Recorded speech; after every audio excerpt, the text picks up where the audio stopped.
Beautiful Skywalker Ranch here in Nicasio, California, home of Lucasfilm Limited and the world-famous Skywalker sound. This is episode 16 of Qore, presented by the PlayStation Network. We have a fantastic September episode coming up, including an exclusive behind-the-scenes look at the recording of the Uncharted 2 Among Thieves soundtrack, done at the Skywalker facilities. We'll also sit down with Naughty Dog creative director Amy Hennig to talk about this ambitious sequel. Plus, we'll take a close look at how the Naughty Dog team is pushing the power of the PS3. And Audrey Cleo meets up with gearhead Jay Leno to talk about his involvement in the new Gran Turismo for the PSP. We've also got a PSP Go update where we take it out into the real world where you guys play. And we'll dive headfirst into the heavy metal world of Brutal Legend. And we've got great news for all Qore subscribers. You've been selected to participate in the MAG beta test when it opens later this month.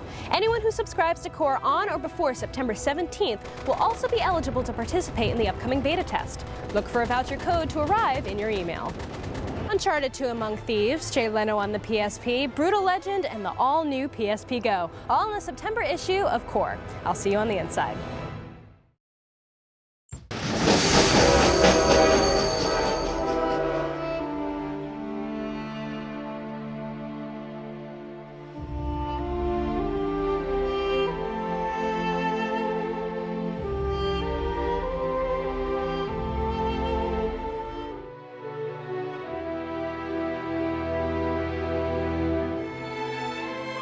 Uncharted 2 Among Thieves is one of the most anticipated titles of the year. We met with Naughty Dog creative director Amy Hennig in the final weeks of production as Nathan Drake sets his sights on his next epic adventure.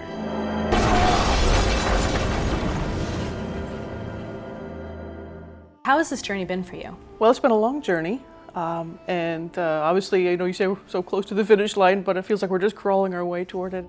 We just sort of improve and improve right up to the last minute until somebody rips it out of our hands. When you were working on the original game, did you already have an idea in mind for what you wanted to do for the sequel? The main thing we knew is that we didn't want it to seem like it was Uncharted 1.5. And we wanted to say, well, what can we do that's going to upset people's expectations in a good way? What's totally different? Well, right. What's the opposite of, jungle? Well, the Himalayas and snow and Tibet. And saying, okay, well, whereas we really tried to get that jungle tech working last time, how can we get the snow tech and all the weather and the wind and the snow sticking to their clothes? So speaking of a new direction then, where does the storyline pick up? Well, it's like, we say a couple years after the first game, and we sort of left on a romantic note with Nate and Elena, but I've always said that he's probably a much better hero than he is a boyfriend. I'm sensing some history here. Elena Fisher, last year's model. We pick up with him sort of back in his real life and get to kind of get a peek into who this guy really is. Even though he's sort of a little bit of a shady character, he's also a modern day explorer at heart, and he's a lot smarter than his background would suggest, He's got a lot of natural cunning and historical smarts. Is that so? Speaking of the actors, you did something really unique with the motion capture for this game. You used the voice actors actually as the motion capture actors. How did that change things? How did that make the game better? It makes all the difference in the world because you get all of those little overlaps and all those improvisations and the little reactions to each other. He can't go any further. We can't just leave him here to die. I think a lot of it has to do with the authenticity that the actors bring to it, and you only get that by having them together on the stage. When I figured out he was actually on to something, I thought you'd want to be in on the action.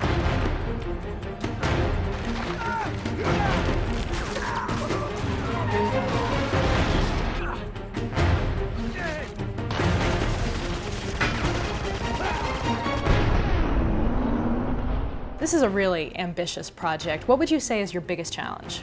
By and large, it's just the fact that the game is just bigger and more ambitious. Just on the single-player aspects alone, it's a longer game than the previous single-player experience. The story itself, when I look at just the cutscenes, it's almost 100 minutes long worth of cutscenes versus less than an hour, I think, in the previous one, not counting all of the in-game storytelling that we're doing, even more so than in the previous game. On top of that, it's also got the whole multiplayer component. Included in the multiplayer component is a whole co-op component. It's like we've done 4 things. We've delivered a full-length movie, a single-player game, a multiplayer game, and a co-op game. And we just looked at each other like, what the hell are we thinking? And somehow you're still sane. No. With everything you're doing, I imagine that the audience expectations are probably weighing pretty heavily on you. Is that something you think about a lot? Do you take that into consideration? People really loved the first game, and it's so gratifying, but it's a double-edged sword, you know, to hear how much people, they love the characters, and they love the story, and they love the world, and they want to go back to it. So there's a certain amount of pressure to thinking, you know, we don't want to let anybody down. It has to be the same world, the same characters, and be true to that, but be something new and unexpected as well. So it's always the risk of feeling like, you know, we don't want to just faceplant on the second one because you kind of lost what was loved about the first one. Amy, thank you so much for joining us here today and telling us about the game. I know you're really crunched for time right now, so we really appreciate it. Yeah, it's no problem. It's really a pleasure to talk about the game, and we're really proud of it. So it's fun to get to share some of this stuff with you guys. I can't wait to get my hands on it. Yeah, me too. That'll mean it's done.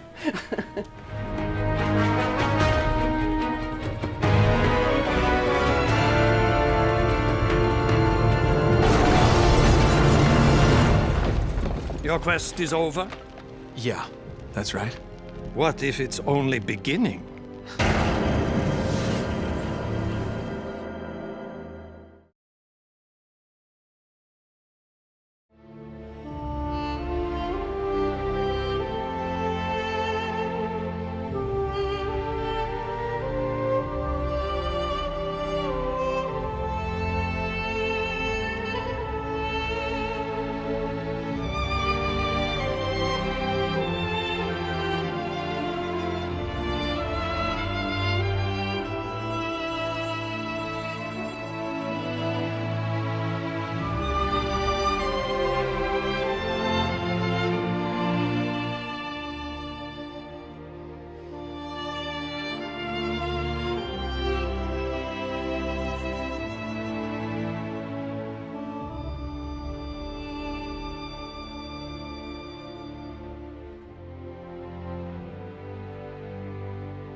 An epic adventure requires an epic score, and some of the biggest soundtracks in film history have been recorded right here at the scoring stage at Skywalker Sound. We're talking Star Wars, Jurassic Park, and Toy Story, just to name a few. And now the team at Naughty Dog is here to record their fully orchestrated soundtrack to their newest title, Uncharted 2: Among Thieves.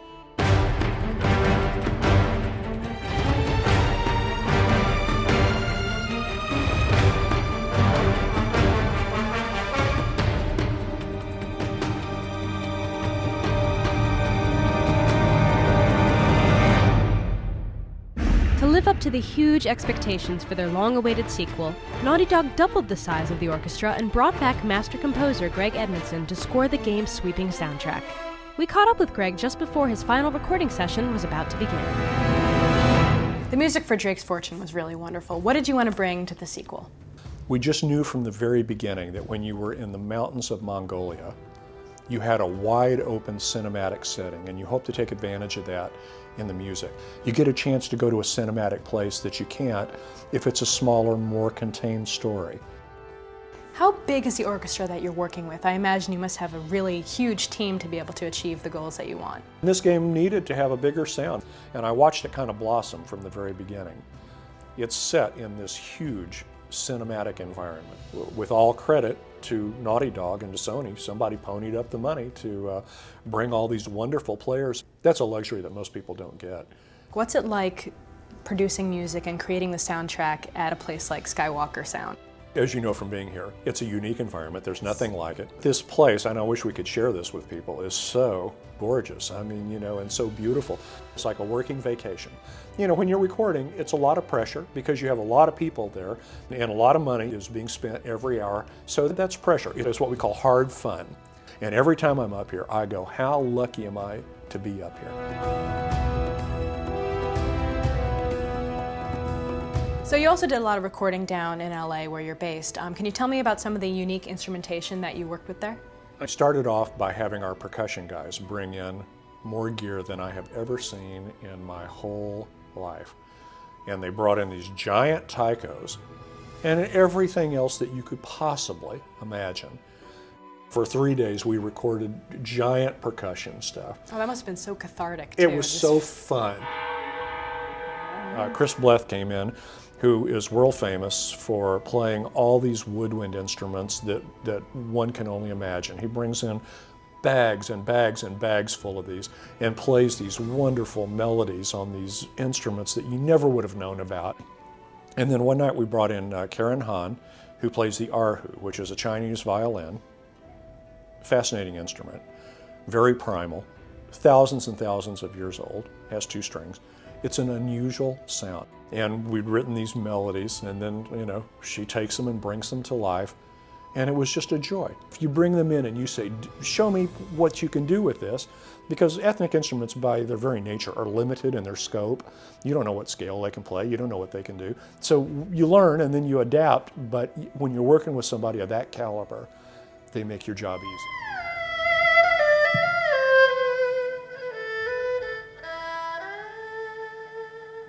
I know there were probably many of them, but what would you say was your biggest challenge in working on this sequel? I'm kind of new to the gaming world. In film and TV, the picture always exists, and the picture tells you what to do. The picture doesn't always exist here. If you've got good acting performances, and it looks great, and you got good dialogue, you don't have to point things out that are obvious. It's a little bit of a mistake. It's nuance that elevates it to a superior art form. If you can bring all those elements together, we can raise the bar. We can raise the bar and then maybe get a chance to do it again.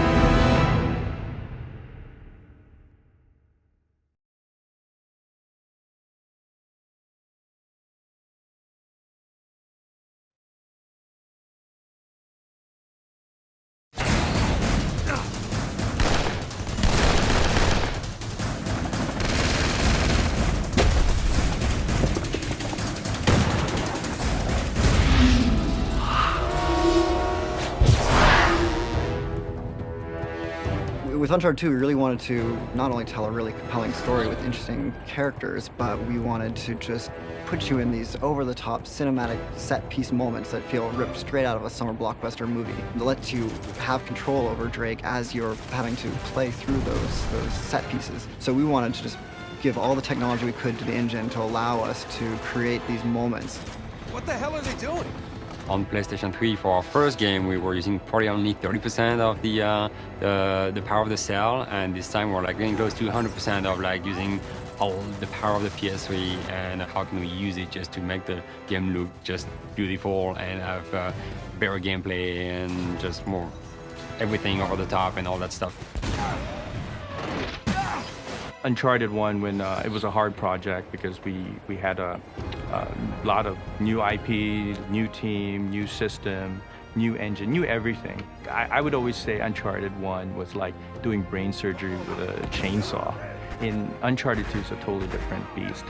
We have precision instruments now that freed up a lot of time for the production, and that was huge because that gave us the time to do more creating rather than R&Ding.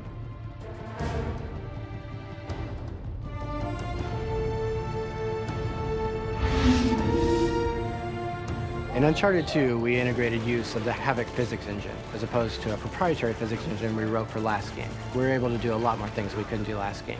We can have light fixtures hanging up the ceiling that are dynamically reacting to events that are going on around you. We have destructible cover all over the place. Down here! What we want to do is blur the line between the pre-computed physics stuff that we pre-process in our 3D software and the stuff that's happening live in the game. It's dynamically reacting to explosions and gunfire. And our goal is to have those two things coexisting without ever betraying what's going on behind the scenes. The biggest thing I think that we want to do from Uncharted 1 to Uncharted 2 was really to just push the characters to just another level of believability. We decided to just add a lot more polygons into the model and really redo the entire face rig to kind of get those secondary motions of the face, like the subtle details of like the muscles moving good. And we use like so much of the power of the PS3. I mean, we're literally creating characters that are just like film. It's pretty amazing. He can't know about us.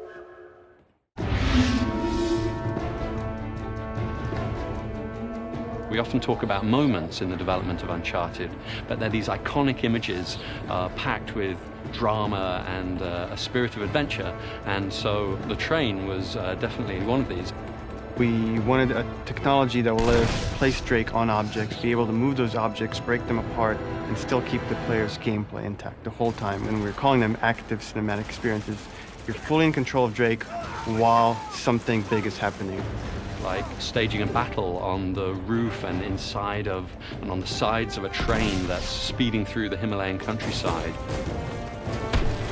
That represented really major hills for us to climb in terms of technology, and then how we would develop the gameplay scenarios inside of those spaces and using those technologies. But they're so instrumental, they're so fundamental to the game that Uncharted 2 has become that we're very glad that we chose to do those things. Oh, crap.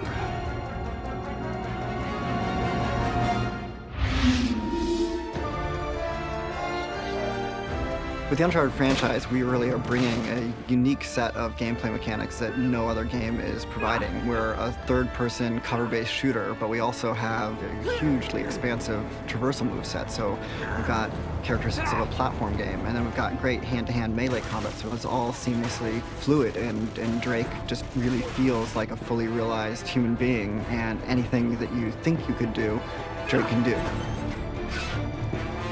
So in Uncharted 2, we had three pillars of gameplay. We had traversal, we had gunplay, and we had hand-to-hand combat. And we set up scenarios, and we changed the animations. We did all these things that would enable you to kind of seamlessly go to any of those things at any time. And so we really wanted to kind of give that really good cohesive feel to your entire experience.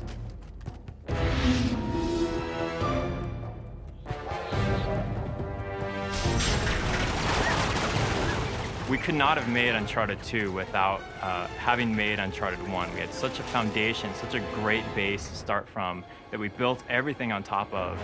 And so our goals for Uncharted 2 were to just really expand even more. We're constantly having to find ways to optimize and to, like, how can we squeeze more in during the experience? And we have more than achieved that goal. We've definitely outdone ourselves on this game. Oh God, be careful. Holy shit. We're gonna pack more explosions, more big budget, Hollywood blockbuster explosions, buildings collapsing. You know, we want to maximize people's time. You know, if they're gonna spend 12 to 15 hours in our game running through it, we're gonna make sure that every minute of that, there's something unexpected getting thrown at them, there's something falling down around them, and they're caught up in the middle of it. The optimizations and enhancements that they've done to this engine from Uncharted 1 to Uncharted 2 are mind-boggling, and we're using the PlayStation 3 hardware in a way that I'm not sure that anybody else really is, to have that visual experience be so right and so seamless that you get the effect of people not wanting to put the controller down.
Turismo coming to the PSP, revving up with 800 cars, 35 tracks, and running at a gorgeous 60 frames per second. This racing juggernaut is also boasting some serious star power. Late night legend and auto enthusiast Jay Leno. So I'm here at his Big Dog Garage in Burbank to chat with him about his involvement in the game, his passion for cars, and also taking a peek at his own collection of GT-worthy toys.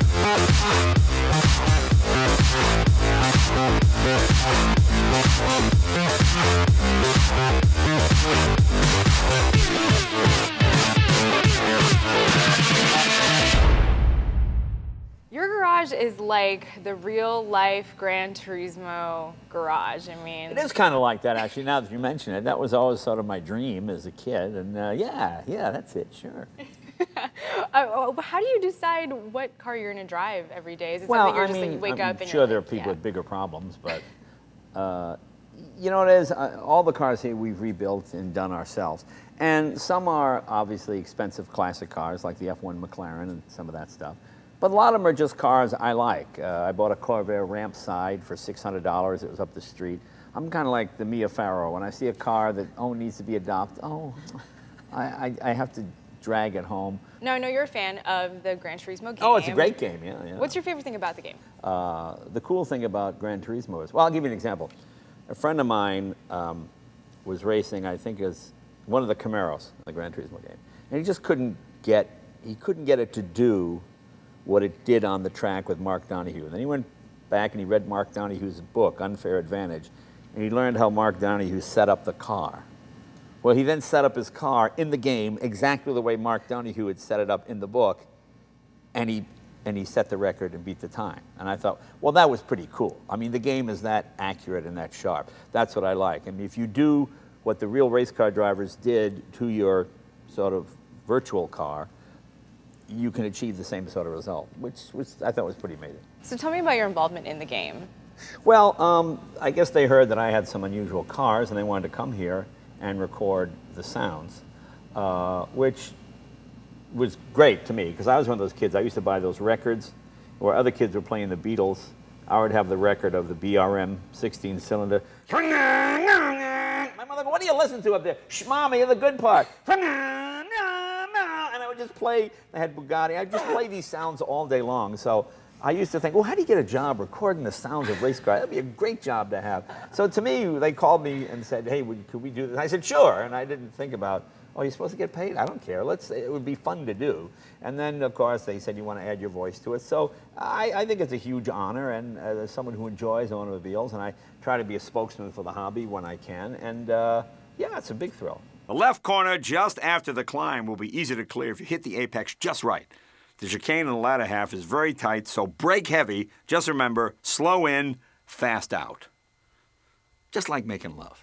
Let's play a little auto association. Okay. All right, I'm gonna name a car and you're gonna say the first thing that comes to mind. All right. Nissan GTR. Technology tour de force. I think it's an amazing bit of kit, as the English would say. There's so much high-tech stuff crammed into it. If you didn't know what it was and you let your grandmother drive it or your mother drive it, they might think it's a Celica. You could drive it around town. It's not until you put your foot in it or click into one of the modes. You know, it's one of the few cars, because a lot of cars have comfort, street, and track mode. You press the 3 buttons and you go, there's not that much difference. And that car, it's like Transformer. You know, the whole thing, suddenly you're in track mode. Whoa, it's a whole different car. It physically transforms the car. Yeah. Corvette ZR1. Fast. Yeah, fast. That's about it. That's sort of that's the fastest car General Motors has ever built, and the most expensive car General Motors has ever built. Tank car. Oh, the tank car. Okay, well, that's just an example of the more money than brains club. We had this huge M47 patent tank engine, and we built a chassis for it. My friend Randy Grubb, he designed the body. If there's any upside to the car, it's the fact that when we got it, it had 2 big Stromberg carburetors on it, and it got 2 miles per gallon. It was 800 horsepower. We put Bosch fuel injection. We put 2 turbochargers on it. We put an Allison 6-speed double overdrive transmission. We upped the horsepower, doubled the horsepower to just about 1,600, and tripled the mileage to between 5 and 6. So If there's any upside to that, it's that modern technology can get you more horsepower and better fuel mileage. 55 Buick Roadmaster. Well, I've had my 55 Buick Roadmaster now for like 34 years. It's the first car I had when I came to California. And, you know, when you come to California, first to find a car, then you look for a place to live. That's the exact opposite of anywhere else. First you get a car, and you can always live in the car until you find a place to live. Well, thanks for opening up your garage to us and letting us check out all your amazing cars. Yeah. And, you know, if ever you feel like you need to unload one of them, maybe do a trade. I got a nice little Volvo out there. Oh, really? Yeah, A Volvo? so Yeah. I'm looking for a boat anchor, so that'd be good.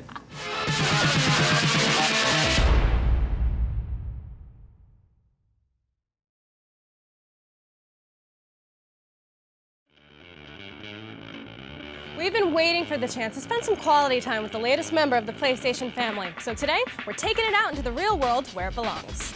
The PSP Go features a 3.8-inch screen with no UMD drive. This compact handheld is ultra-portable and designed for your mobile digital lifestyle.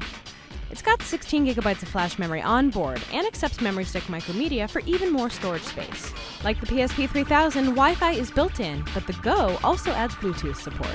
And the built-in Wi-Fi provides direct access to the PlayStation Network, so you're always connected to the latest content, including a massive lineup of new PSP games. There are also new movies and TV shows, and an entire PlayStation Store catalog of PSP games, all at your fingertips, or thumbs, actually. Some of our favorite titles coming for both the 3000 and PSP Go include... The creators of the award-winning Little Big Planet now bring the play, create, share philosophy to the PSP in the form of a completely new Sackboy adventure. The acclaimed racing series Gran Turismo will soon make its highly anticipated portable debut, with up to 800 vehicles, 35 tracks, crisp 60 frames per second visuals, and the voice of Jay Leno. Welcome to the Proving Ground. SOCOM Fireteam Bravo 3, the latest in the U.S. Navy SEALs franchise, continues the tradition of team-focused, authentic military action in the palm of your hand by adding a new 4-player co-op.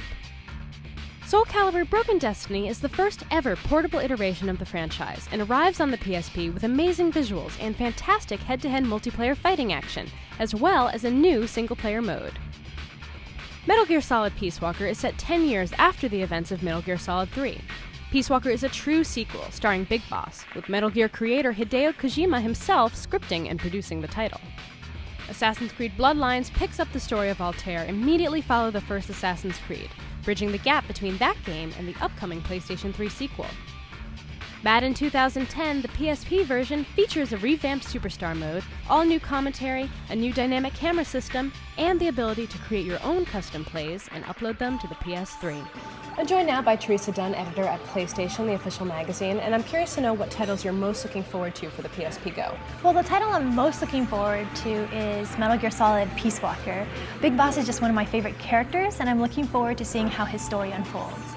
I'm also looking forward to Little Big Planet because it's just so cute, and I want to see what Media Molecule does with the new level designs. So in your professional opinion, how do you think the PSP Go is going to change the portable gaming market? Well, the PSP Go has no physical UMD drive, so you won't be carrying around UMDs with you. It'll just be your PSP Go and you. It'll be a lot less bulky, I think. I also love the idea of being able to go to a cafe and just digitally downloading titles, games and movies, and it'll just be your PSP Go. So, no matter what your lifestyle, with its slim size, sleek good looks, and all digital media, the newest PSP is the perfect platform for gaming and entertainment content on the go.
Double Fine Studios in San Francisco is in the final stages of production for its vision of metal and mayhem known as Brutal Legend. Let's go lock horns with some heavy metal heroes.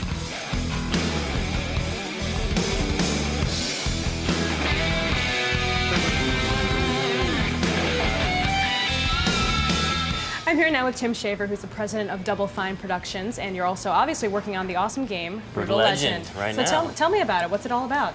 Brutal Legend is an action game set in the age of metal, about a roadie for a heavy metal band who gets pulled back in time to this barbaric land where humanity's been enslaved by demons, and he has to use his broad axe and his guitar to save humanity.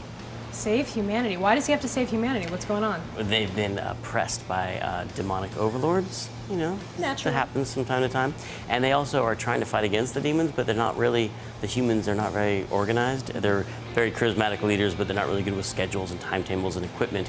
And he's a roadie. He's like, this is my specialty. So he uses his roadie skills to put together an army just like you would put together a band. And he builds them a tour bus and he takes them on a tour of destruction throughout the game. So he definitely gets a promotion. I mean, he goes from roadie to kind of overlord in a way. He goes from roadie to rock god. What is that sound? It's a devil screaming. It's an angel singing. It's f***ing awesome. It's called heavy metal. So who came first, Eddie Riggs or Jack Black? We were trying all different kinds of look for Eddie. And then we hit on being inspired by Jack Black and the work he did with Tenacious D and School of Rock, and that look, you want to have that character who's all about the music, you know? And so he ended up looking a little bit like Jack, just because he was inspired by him. And then we never thought we'd actually get Jack Black in the project, but then we got a meeting and I laid out the concept art and he signed up. And so I think it's brought a whole new level of empathy and believability to that character. It's pretty awesome, huh? But not as awesome as this! Yeah! Oh, I know it must be kind of hard to pick what you're most proud of in the game, but if you had to pick like one or two things, what would you say those were? Yeah, there are a lot of things in the game that we're really proud of. I mean, I think the soundtrack is a really authentic metal soundtrack, and it's got a lot of songs, like 108 songs, and we didn't just pick like, they weren't just picked by the marketing department for, you know, songs that some label wanted to promote. There were songs that we loved and we thought were perfect for the game. Ass Kickers Unite! Oh, yeah. I like how that sounds. I'm joined now by Lee Petty, who's the art director on Brutal Legend, and I gotta know how you got inspired to make this rock and roll world. I've never seen anything like that before. Well, obviously heavy metal is our biggest visual inspiration, but it wasn't just the art of the album covers that we used, but the actual imagery inspired by the lyrics themselves. And we just drew and drew for years in the pre-production phase, and we always sort of asked ourselves one question, which was, would this part of the world make a kick-ass heavy metal album cover? You know, we really wanted to focus on creating a very believable, original world, and there's lots of amazing storytelling through our cutscenes, and we needed the environment and the world to kind of echo that. We wanted the player to be able to experience the world and imply some of this rich history, this heavy metal landscape. So having these sort of giant titan swords piercing the landscape around, and sort of player would say, well, what's that about? And then as they learn little bits of information about the titans and how they ascended to become metal gods and the sort of origin of this land, hopefully we've created this sort of fabric where all these things they've seen throughout the game as they play the missions all start to click and fall into place and make the world seem like an authentic, original place. It seems like it's Eddie's dream world, pretty much. Like everything he loves in life is now here, bigger and better than ever. Yeah, actually, it's sort of like a heavy metal fan's dream come true.